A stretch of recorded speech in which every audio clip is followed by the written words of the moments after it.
Sekali lagi shalom. Sekali lagi shalom. Ya, kita sudah masuki bulan kedua, saudara ya. Tanpa terasa sudah maju dalam bulan yang kedua, saudara. Dan saudara, kalau saudara memperhatikan ya, ada banner-banner di depan dan juga di belakang, saudara. Tiap bulan kita mempunyai tema yang berbeda sesuai dengan pimpinan Tuhan. Jadi sekali lagi tema ini bukan buatan saya, tapi sesuai dengan pimpinan Tuhan. Dan bulan Februari ini tema kita adalah hubungan yang lebih baik. Nah, mengapa kita perlu membahas hubungan yang lebih baik? Saya yakin di antara saudara pernah mendengar pernyataan atau statement ini. Tolong ditampilkan. Saudara, dikatakan kekristenan adalah hubungan. Dan memang benar saudara, kekristenan kalau mau diberikan satu kata yang berhubungan dengan itu, kekristenan adalah hubungan. Mengapa saudara? Tolong diklik. Mengapa kekristenan adalah hubungan? Karena boleh katakan sama-sama dengan saya, pernyataan di atas saudara 2, 3. Seseorang menjadi Kristen atau pengikut Kristus karena hubungannya dengan Tuhan yang tadinya terputus dipulihkan. Jadi saudara, orang itu menjadi pengikut Kristus, itu salah satu arti Kristen saudara, pengikut Kristus. Itu bukan karena saudara ikut ibadah hari ini loh, bukan saudara. Maaf, mungkin di antara saudara ikut ibadah hari ini, tapi saudara belum pengikut Kristus. Mungkin saudara bilang di KTP saya tulis kok agama saya Kristen. Tapi pengikut Kristus adalah seseorang yang hubungannya dengan Tuhan terputus dipulihkan. Makanya kembali ke Kristenan tidak bisa dipisahkan dengan hubungan. Kita menjadi Kristen, kita menjadi pengikut Kristus karena hubungan kita dengan Tuhan dipulihkan. Dan gak stop saudara. Yang kedua, tolong tampilkan. Kenapa kekristenan kembali adalah hubungan? Seperti salib saudara, ada bagian mengarah ke atas, di mana hubungan dengan Tuhan dipulihkan, ada yang mengarah ke samping. Dan mengarah ke samping ini saudara berhubungan dengan bagaimana Tuhan menciptakan kita. Tuhan menciptakan kita ya, untuk menyingkatkan waktu saya tidak bacakan dalam Kejadian 2 ayat 18 dikatakan tidak ada seorang manusia bisa hidup sendirian. Bahkan dikatakan tidak baik kalau manusia hidup sendirian. Berarti akan banyak hal-hal yang buruk akan terjadi kalau orang coba hidup sendirian. Dan sudah terbukti saudara. Kekristenan adalah hubungan karena Tuhan mau selain hubungan kepada Tuhan dipulihkan. Hubungan ke samping. Yuk kita baca sama-sama. 2, 3. Seorang pengikut Kristus selalu menjadi bagian komunitas yang digambarkan sebagai keluarga Allah dan tubuh Kristus. Di Alkitab jelas berulang itu katakan, sejak saudara menjadi pengikutku kata Tuhan, sejak engkau memutuskan saya mau menjadi Kristen, saudara gak bisa bertumbuh dengan baik. Carilah orang Kristen yang gak punya komunitas, pasti pertumbuhannya gak baik. Dan tiba-tiba dia bisa jadi kapal selam, menghilang saudara. Karena apa saudara? Nggak bisa bertumbuh sendirian kok. Nah dia pengen lebih hebat dari Tuhan. Dia pengen mengalahkan Tuhan. Tuhan saya bisa bertumbuh sendirian. Nggak bisa saudara. Dan Tuhan memberikan 2 komunitas yang jelas kan. Boleh tampilkan sekali lagi. 2 komunitas yang sangat jelas saudara. Pertama adalah keluarga. Keluarga tuh nggak pernah satu orang. Keluarga terbentuk pertama-tama ada satu pria menjadi suami. Ada satu wanita menjadi istri. Kemudian muncul keturunan yang disebut sebagai anak. Berarti minimal 3 orang saudara. Apalagi tubuh Kristus. Tuhan menggambarkan gereja itu seperti tubuh. Kita bergabung dengan gereja. Ya, karena apa saudara? Kita menyadari kita ini anggota tubuh. Kita perlu nempel kepada tubuh. Nah cara nempel kepada tubuh. Salah satunya Tuhan pakai organisasi yang tidak sempurna. Sayangnya gak sempurna saudara. Makanya kenapa gereja ada banyak yang kecewa. Karena gereja gak sempurna. Tapi Tuhan pakai untuk kita belajar nempel sebagai anggota tubuh kepada tubuh Kristus. Jadi sekali lagi saudara, kekristenan adalah hubungan. Bahkan saudara, bicara keberadaan kita sebagai tubuh Kristus. Sebentar kan kita akan menerima kembali apa saudara? Perjamuan kudus. Salah satu tujuan daripada perjamuan kudus selain ya, tentu yang paling utama apa saudara? memperingati pengorbanan Kristus lewat tubuh dan darahnya. Tapi saudara, salah satunya apa? Tolong ditampilkan. Ya, yuk tampil. Oh ayatnya nggak ada ya? Saya sudah siapkan mustinya saudara. Saudara minta maaf, ayatnya nggak ada saudara. Setahu saya sudah siapkan, bisa nggak tampilkan 1 Korintus 10 ayat 17. Mungkin tidak kemudian di save saudara. Saya nggak tahu kenapa saudara. Ya, 1 Korintus 10 ayat 17. Yuk kita baca sama-sama sebelum kita masuk tema khotbah hari ini saudara. 1 Korintus 10 ayat 17. Yuk kita baca sama-sama 2, 3. Karena roti adalah satu, maka kita sekalipun banyak adalah satu tubuh. Karena kita semua mendapat bagian dalam roti yang satu itu. Jadi setiap saudara menerima roti perjamuan, Tuhan mau ingatkan ini. Ini seperti gambaran tubuh Kristus. Saudara menerima roti yang sama, ya. Di pengertian ini bukan cuma bentuk rotinya sama, saudara. Tapi kan roti ini mengingatkan pengorbanan tubuh Kristus. Katanya kamu itu adalah juga tubuh Kristus. Jadi makanya harus tinggal dalam tubuh Kristus. Nah saudara, sebetulnya ya, bicara soal menyadari hubungan, banyak kita sudah menyadari kok. Banyak orang Kristen menyadari, oh iya, saya itu jadi pengikut Kristus karena hubungan dengan Tuhan dipulihkan.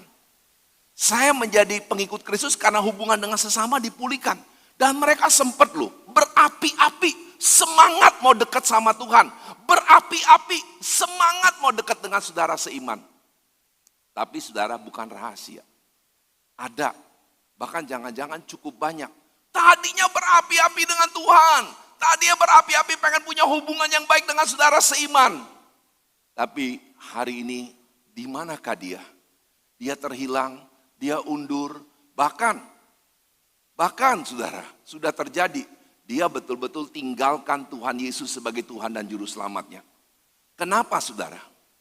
Hari ini firman mau menjawab.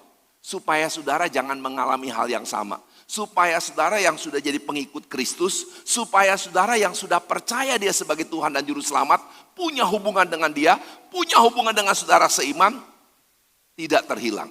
Tampilkan tema khotbah hari ini. Judul tema khotbah hari ini adalah hubungan yang bertumbuh benar. Jadi saudara, jangan sampai sudah punya hubungan. Tapi saudara, kalau hubungan yang saudara punya dengan Tuhan, hubungan yang saudara punya dengan saudara seiman, tidak bertumbuh dengan benar. Makanya tadi saya mengatakan ada orang-orang yang, tadinya semangat luar biasa. Berapi-api, cinta Tuhan, pengen dekat dengan Tuhan. Suka ikut bukan cuma ibadah, ikut doa, ikut komit, ikut pelayanan. Tapi sekarang, di manakah dia? Dia tidak terlihat lagi. Kenapa saudara? Karena hubungannya tidak bertumbuh dengan benar. Nah firman Tuhan hari ini saudara, dalam tema untuk kita punya hubungan yang lebih baik. Mari kita pastikan hubungan kita terus bertumbuh dengan benar. Kita baca 2 ayat pengantar buat khotbah hari ini. Yuk kita baca sama-sama dari Kolose 3 ayat 13 dan 14. Dari 2 ayat pengantar ini, kita mau belajar tentang apa sih tanda hubungan yang bertumbuh. Dan yang kedua, bagaimana hubungan terus bertumbuh dengan benar. Jadi ada 2 bagian yang mau dibahas. Satu dari ayat 13, satu dari 14 ya. Apa sih tanda hubungan yang bertumbuh dengan benar? Dan yang kedua, bagaimana hubungan terus bertumbuh dengan benar. Yuk kita baca sama-sama. Kita baca sama-sama 2, 3. Sabarlah kamu seorang terhadap yang lain, dan ampunilah seorang akan yang lain apabila yang seorang menaruh dendam terhadap yang lain. Sama seperti Tuhan telah mengampuni kamu, kamu perbuat jugalah demikian. Dan di atas semuanya itu, kenakanlah kasih sebagai pengikat yang mempersatukan dan menyempurnakan. Amin. Berbahagialah kita yang mau mendengarkan firman Tuhan, merenungkan, serta melakukan akan apa yang firman Tuhan katakan. Nah mari kita lihat dari ayat ini saudara. Kita mau belajar dari ayat ini saudara.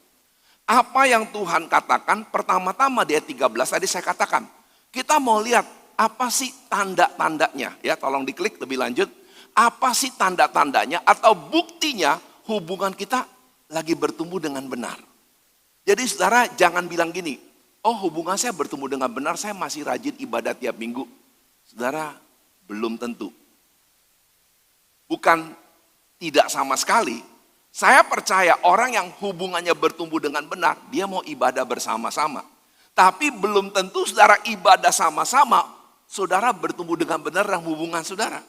Oh saya udah mulai suka ikut ngumpul kok di kelompok-kelompok kecil yang dinamain komit itu. Belum tentu.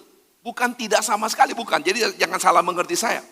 Saudara bisa gabung dengan komit, saudara belum tentu bertumbuh dengan benar. Tapi saya yakin orang yang bertumbuh dengan benar, salah satu contohnya, dia menghargai yang namanya komunitas. Dia menghargai kelompok-kelompok kecil untuk dia bisa bertumbuh bersama-sama. Tapi kata firman Tuhan, ya klik. Nomor satu, orang yang bertumbuh dengan benar, katakan sama-sama yang digaris dua kata, 2, 3. Dia melatih kesabaran. Katakan sama-sama 2, 3. Dia melatih kesabaran. Melatih kesabaran. Saudara masih punya dunia fantasi tentang gereja. Kalau saudara berharap gini, di gereja mah semua baik-baik. Hubungan kita baik-baik. Itu dunia fantasi gereja. Itu bukan kenyataan gereja. Kenapa? Karena di gereja kita masih semua bertumbuh. Kita semua masih punya kekurangan kelemahan. Kita semua masih jatuh juga dalam dosa. Jadi saudara, Tuhan bilang, bagaimana caranya nih? Kalau teman kita di gereja, jadi karena dia masih bisa jatuh dalam dosa, dia masih punya kekurangan, berarti kan dia bisa melakukan sesuatu yang tidak menyenangkan kita, bahkan menyebalkan kita. Tuhan bilang melatih kesabaran. Sabarlah kamu seorang terhadap yang lain. Kalau saudara bilang sudah bertumbuh dengan benar, saudara melatih kesabaran enggak? Dan setelah orang perhatikan, sabarlah kamu seorang terhadap yang lain. Enggak ada tambahan. Ada orang Kristen yang memberikan tambahan, saudara. Mudah-mudahan enggak ada yang di sini, saudara. Oh bisa Pak John sabar terhadap yang lain. Kalau orang itu baik sama saya, kalau orang itu suka nolong saya, ya saya sabarlah.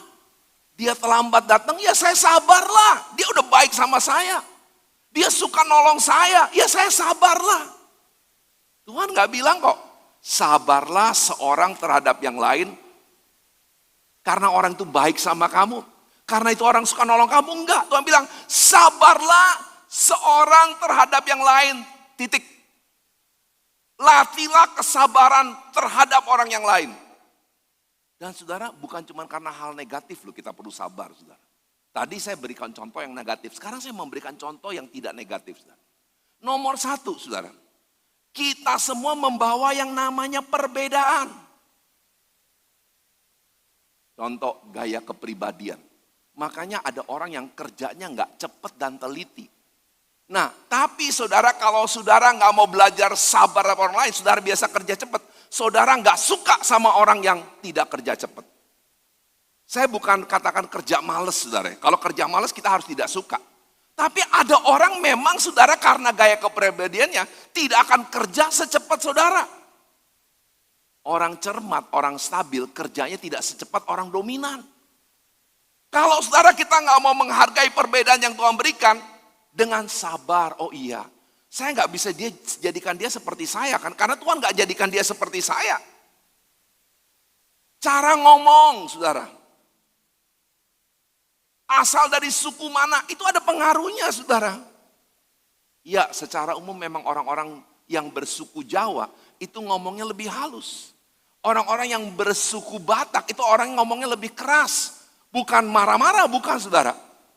Tapi kalau saudara nggak mau menghargai perbedaan, waduh saya mah nggak bisa temenan sama orang Jawa. Ngomongnya terlalu halus, nggak enak. Ntar saya nggak bisa temenan sama orang Batak, kenapa? Ngomongnya terlalu keras.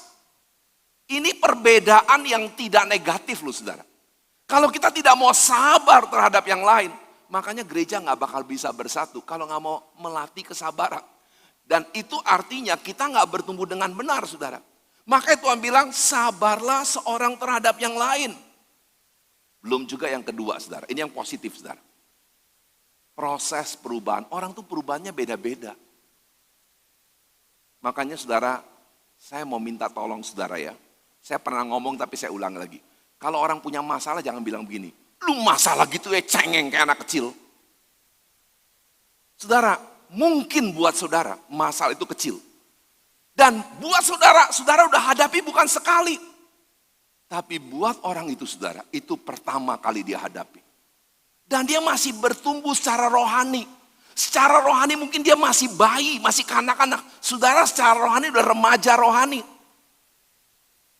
Jadi jangan menilai dari sudut pandang kita. Kalau sudut pandang kita, makanya saudara kita tidak bisa sabar sama orang lain. Gitu aja cengeng lo. Gitu aja nangis lo. Saudara enggak. Waktu saya masih jadi bayi rohani saudara, saya juga sering ngambek kalau saya mau ingat. Ngambek sama Tuhan, ngambek sama saudara Siman. Kenapa? Karena saya masih bayi rohani. Nah saudara makanya kalau kita nggak melatih kesabaran, kita nggak bertumbuh dengan benar saudara.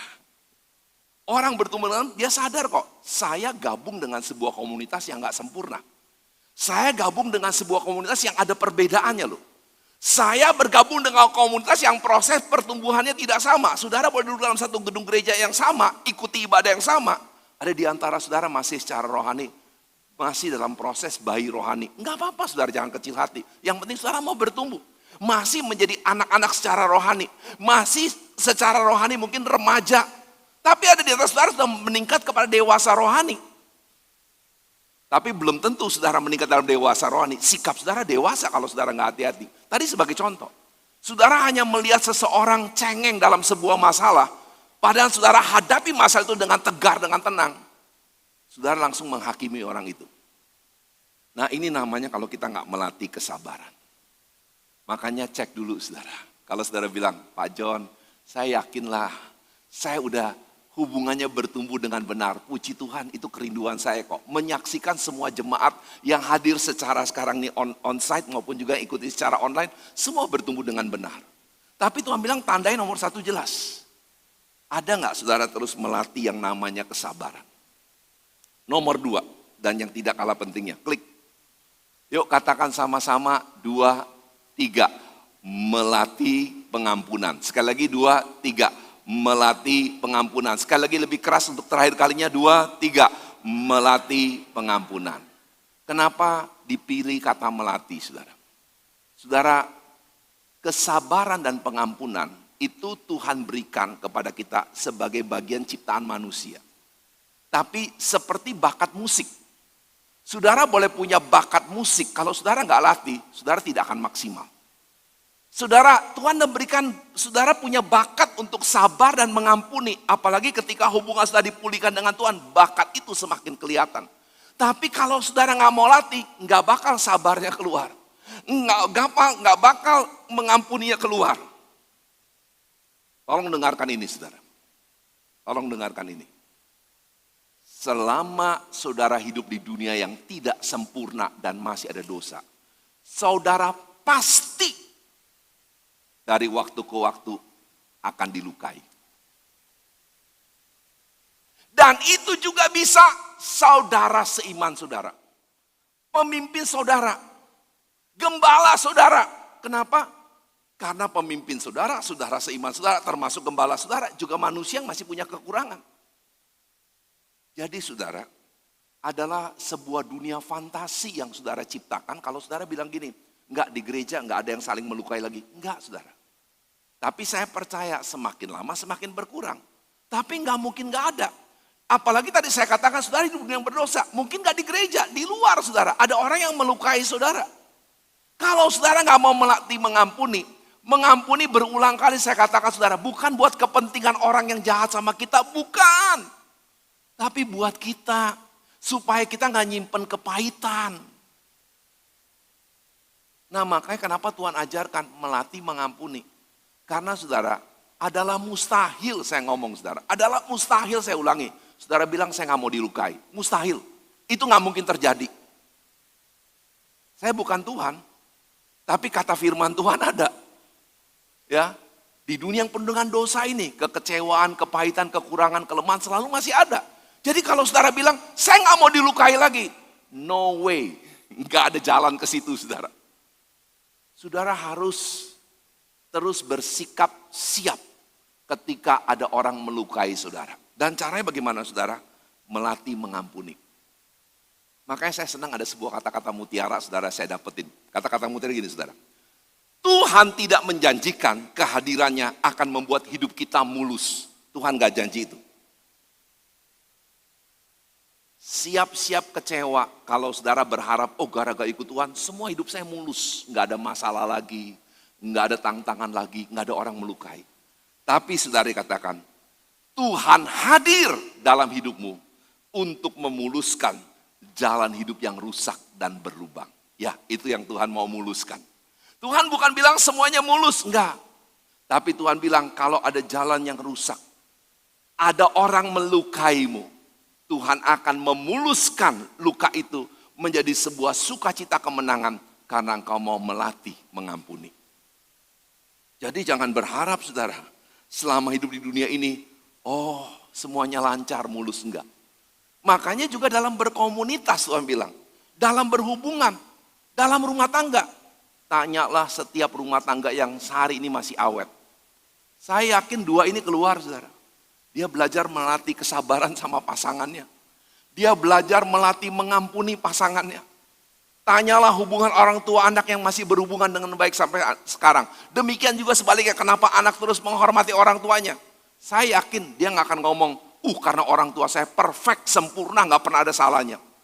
Tapi karena dia belajar melatih kesabaran terhadap orang tuanya, terhadap anaknya, melatih mengampuni. Jadi ini berlaku dalam semua hubungan saudara.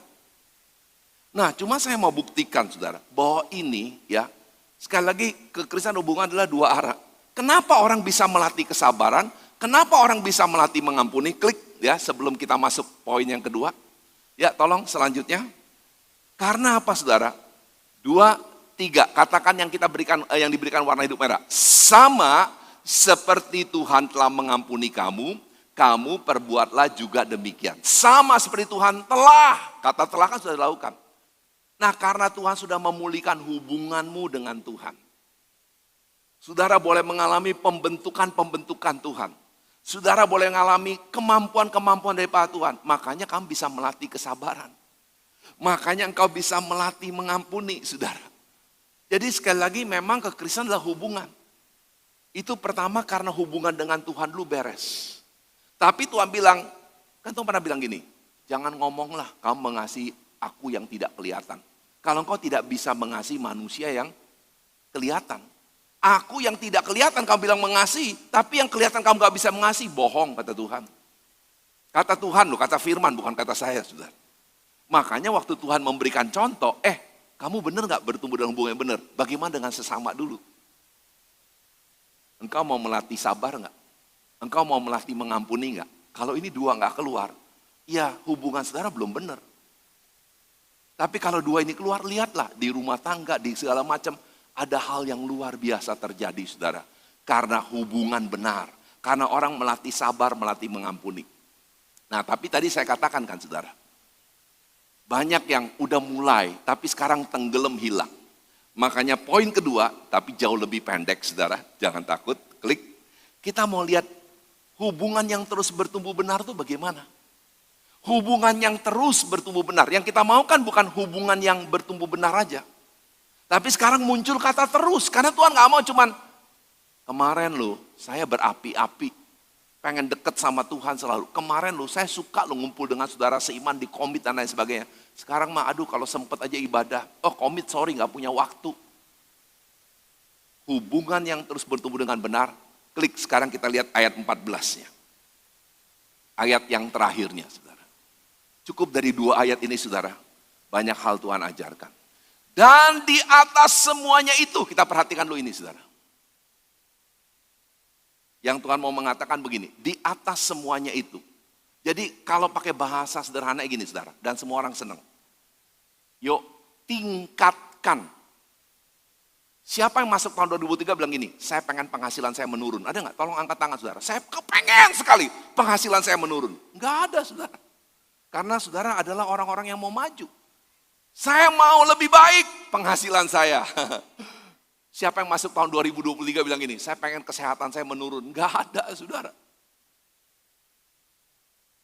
Kenapa saya sampai pergi ke 3 dokter di awal tahun ini, saudara leher saya udah 2 bulan tuh terganggu saudara. Udah ke satu dokter, suruh terapi sampai 12 kali saudara. Tapi nggak membaik. Saya ke dokter bukan pengen ngabisin duit saudara. Karena saya pengen sembuh, saya minta pendapat satu dokter. Wah ngeri, langsung dia bilang, udah MRI aja apa? Biayanya saudara bisa belasan juta. Tapi saudara saya juga dengar dari satu dokter, MRI itu kalau seperlunya, nggak perlu itu ada dampaknya tetap bisa kanker jangka panjangnya kalau keseringan di MRI. Itu kata dokter loh, bukan kata saya saudara. Bukan nggak boleh MRI, tapi kalau nggak perlu jangan katanya. Kalau memang perlu ya lakukan. Saya ke dokter lain. Tapi ada satu kesimpulan yang sama, saya mulai menerima dalam diri saya. Ada faktor degeneratif, faktor usia. Jadi mungkin kesembuhannya lebih lama. Oke lah. Yuk saudara, kita harus mau meningkat. Ya. Nah kalau mau meningkat jangan lupa meningkat juga dengan kasih Kristus. Nah bagaimana kita meningkat dengan kasih Kristus? Tadi kan saudara kekristenan ada hubungan. Karena kasih Kristus kita bisa berhubungan dengan dia. Karena kasih Kristus kita berhubungan dengan sesama. Nah sekarang yuk klik lagi lebih lanjut. Dan di atas semuanya itu klik lagi. Klik ya. Katakan sama-sama dua kata ini saudara. Kenakanlah kasih. Saya bersyukur Tuhan pakai kata kenakanlah saudara. Karena ini kata yang setiap hari saudara kerjain. Tadi pagi mau berangkat ke gereja mengenakan pakaian kan saudara? Tadi pagi berangkat ke gereja mengenakan sepatu kan saudara? Tadi pagi kena gereja, sekarang juga harus mengenakan masker saudara. Yang wanita, apa? Blush on, bener gak ya? Lipstick. Yang cowok mungkin seperti saya ada spray sedikit saudara, supaya rambutnya tuh tegak saudara. Spray dulu saudara. Tiap hari saudara mengenakan sesuatu. Kenapa?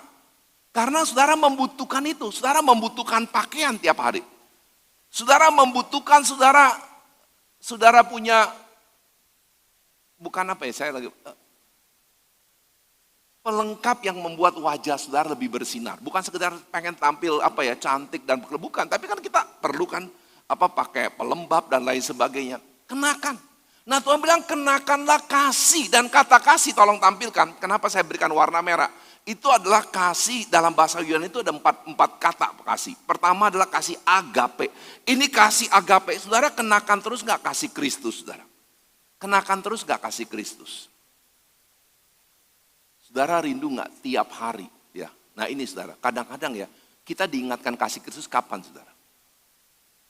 Lagi punya masalah, itu paling sering. Aduh Tuhan saya butuh pertolonganmu. Lagi ibadah, lagi ngumpul. Tapi Tuhan mau setiap hari, dalam setiap langkah kehidupan kita. Minta Roh Kudus bantu, kenakanlah kasih. Karena Tuhan bilang, klik satu lagi, slide, sebelum saya mengakhiri. Katakan sama-sama saudara, kasih itu apa saudara? Yang digaris, ya 2, 3. Sebagai pengikat yang mempersatukan dan menyempurnakan. Kenapa dikatakan pengikat yang mempersatukan dan menyempurnakan? Pertama, kasih itu mempersatukan, saudara. Kasih itu membuat hubungan saudara dengan Tuhan yang tadinya tidak beres, terputus, dipersatukan lagi. Kasih itu tadi hubungan saudara dengan sesama, dengan saudara seiman. Padahal saudara butuh saudara seiman. Tapi tidak bertumbuh dengan baik, dipulihkan. Tapi Tuhan bilang jangan mempersatukan aja, menyempurnakan. Artinya hubungan yang terus bertumbuh benar. Kesabaran saudara bukan cuma waktu-waktu tertentu. Tapi karena saudara bertumbuh dengan benar, karena kasih Kristus, kesabaran saudara semakin meningkat. Pengampunan saudara bukan cuma waktu-waktu tertentu, tapi karena saudara bertumbuh dengan benar, saudara mengenakan kasih Kristus tiap hari, saudara minta diingatkan kasih Kristus. Perjamuan kudus juga tujuannya ini. Hari ini saudara diingatkan akan kasih Kristus. Supaya saudara bisa bertumbuh dengan benar. Saudara saya mau tutup dengan kesaksian saudara. Ya bukan kesaksian saya, tapi saya yakin bukan kebetulan. 2 minggu ini saudara, saya mendengar 3 kesaksian. Dalam 2 minggu saya mendengar 3 kesaksian yang meneguhkan soal hubungan. Tapi saya mau mulai dengan peringatan. Tadi dalam nyetir dari rumah sampai ke gereja, Tuhan ingatkan. Tuhan ingatkan seseorang yang saya kenal yang pelayanannya di penjara, saudara. Dia pernah ngomong gini sama saya dan saya pernah sampaikan sama saudara-saudara. Pasti saudara ingat, malah saya sekarang lupa jumlah persennya. Dia bilang begini, saya menemukan dari survei, orang yang di penjara itu saudara, hampir semua problem utamanya hubungan.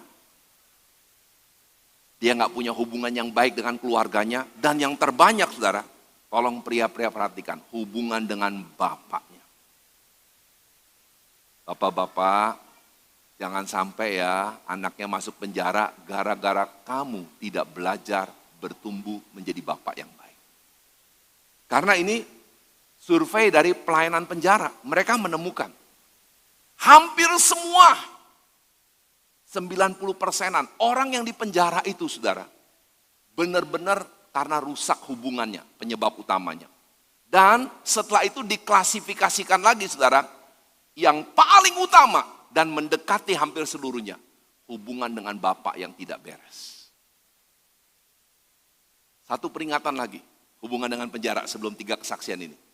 Saudara, orang-orang yang keluar dari penjara, kenapa kembali lagi ke penjara? Banyak orang keluar dari penjara itu saudara, saya lupa saudara persennya juga saudara, itu lebih dari separuh orang keluar dari penjara itu masuk penjara lagi. Entah dalam waktu dekat, waktu lama.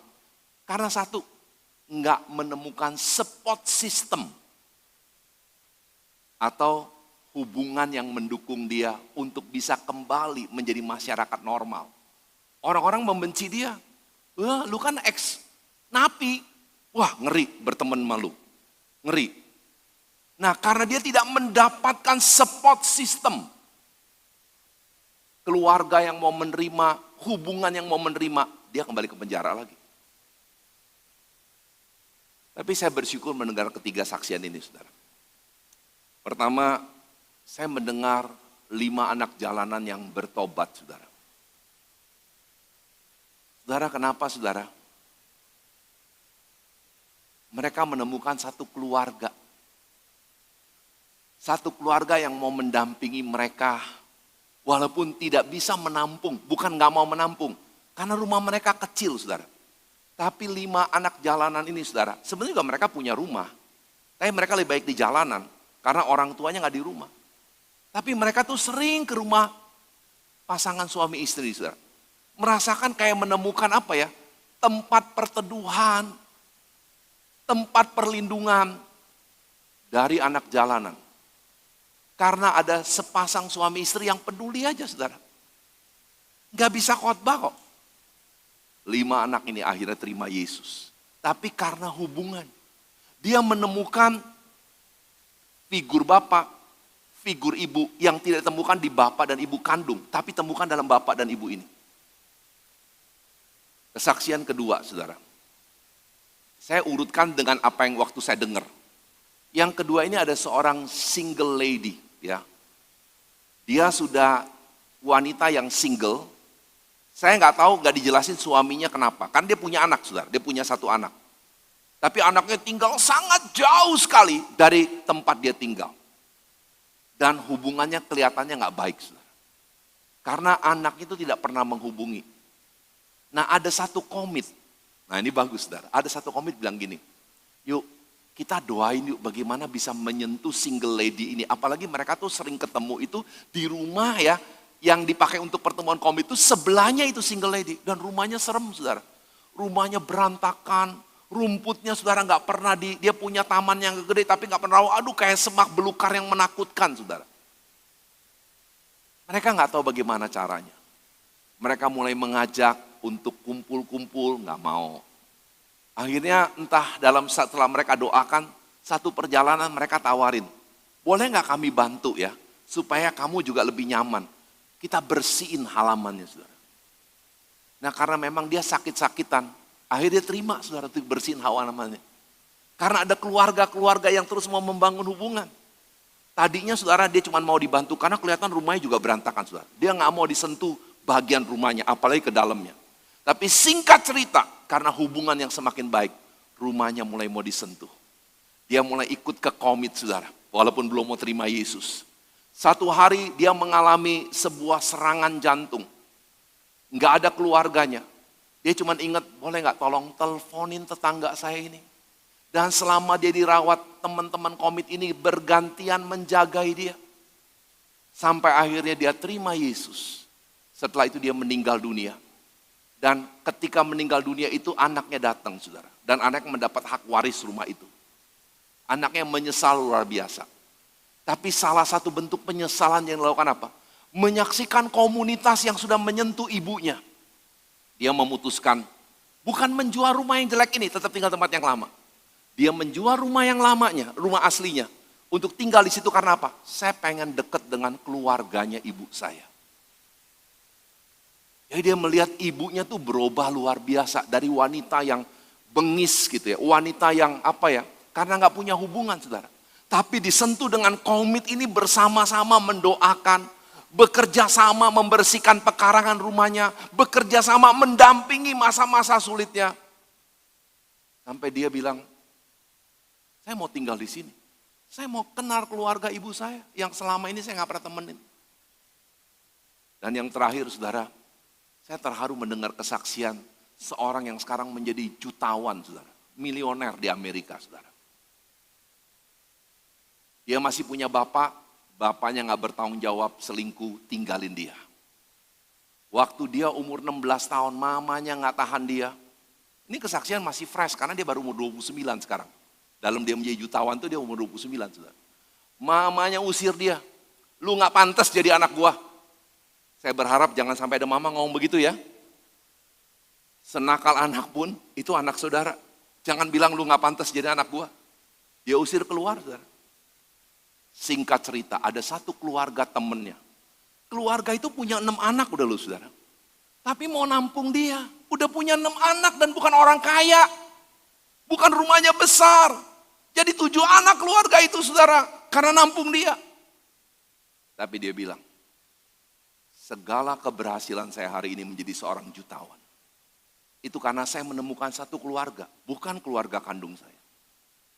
Yang mau menerima saya.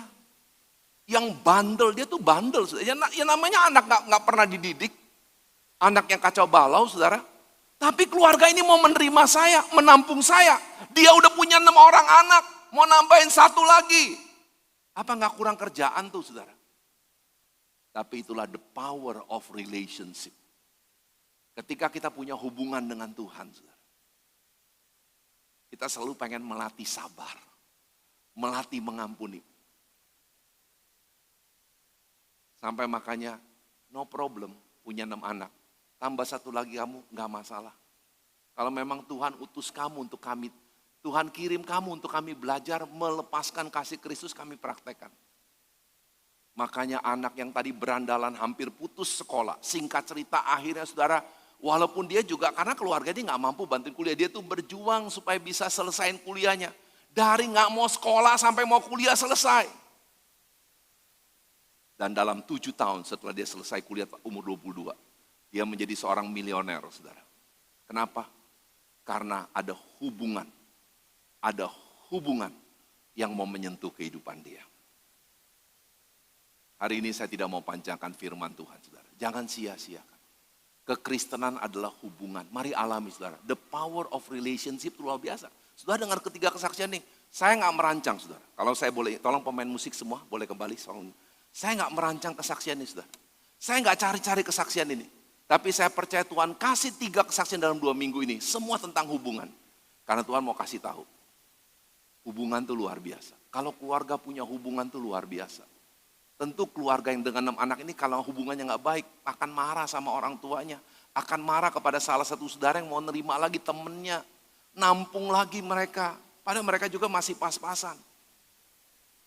Tapi justru orang ini akhirnya menjadi seorang yang milioner, saudara. Karena ada hubungan yang membentuk mereka. Mari kita berdiri bersama-sama.